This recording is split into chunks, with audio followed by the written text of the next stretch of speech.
when you're in a movie, and at first when they said, well, it's going to be Johnny Depp in the thing, and I was thinking, well, is this a good fit for a Walt Disney film production movie? Did they ever have any second thoughts about you in the leading role of this film?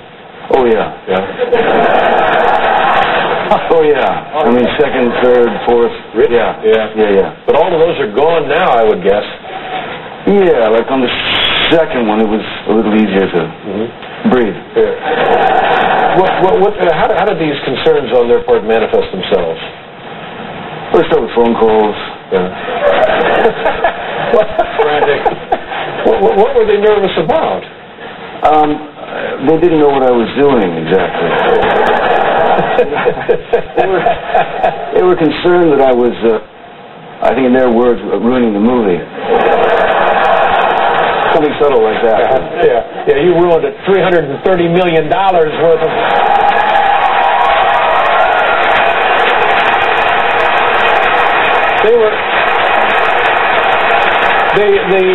They didn't understand your portrayal. They didn't know what the character was. What was the problem? Well, I got you know, the frantic phone calls, and basically what it got down to was, what is he doing? We can't understand what he's saying. We don't understand a word he's saying. Is he drunk? Are you drunk? Is he gay? And then, of course, are you gay? But here's what I like about the character. It's all of those qualities that make it fascinating.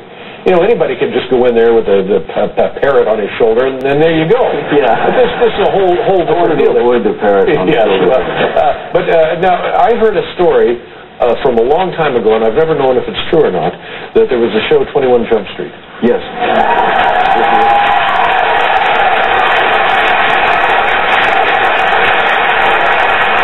And you subscribe to the theory, if you're not making the executives nervous, you're not really doing your job as an artist. Do you feel that way? Basically, yeah. Yeah, I kind of feel that way as well. Yeah. I heard this story that there was somewhere in California, in not Studio City, like a Century City, somewhere in Santa Monica Boulevard, a giant billboard of you. Is that true? Do you know what I'm talking about? Yeah, I know exactly what you're talking about. Yeah. What was the billboard? It was a giant. It was back in those days, you know, when all the weird stuff started happening to me, you know. And I was driving down Pico with the 20th Century Fox, and there was a massive billboard of me with holding a gun, and with a slogan that said, "Other kids pack lunch."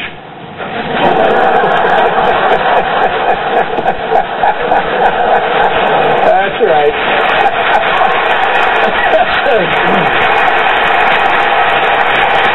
I knew right away that something had to be done about it. Yeah. So you didn't care for that portrayal of yourself. I thought the gun was bad. Yeah. Bad news. And I thought my mug up there was worse. Right. So I commandeered a friend of mine, and we went to a hardware store and bought some paint and some brushes and rollers and all the accoutrements, you know, and went back at about 2 in the morning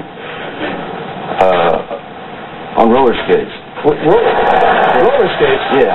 Well, why the roller skates? Well, I figured it was such an absurd thing to do. You had to try and top yourself, you know. Make it interesting. Yeah. So we went on roller skates and painted out the gun, and I was in the middle of turning myself into Groucho Marx when we're very high up, and when the security guard came around the corner, you know, halt, that kind of thing. Yeah. And we halted for a second, and he looked at the billboard, and he looked at me, and he said, "Well, that's you." And I said, "Yeah, I know." He said, "Well, what are you doing?" And I said, "Well, I don't like it, you know. I think it's wrong."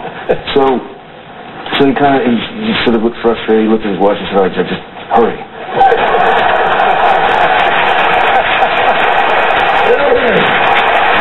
Finish up and get out of here. Yeah. Any repercussions from the incident? No, never.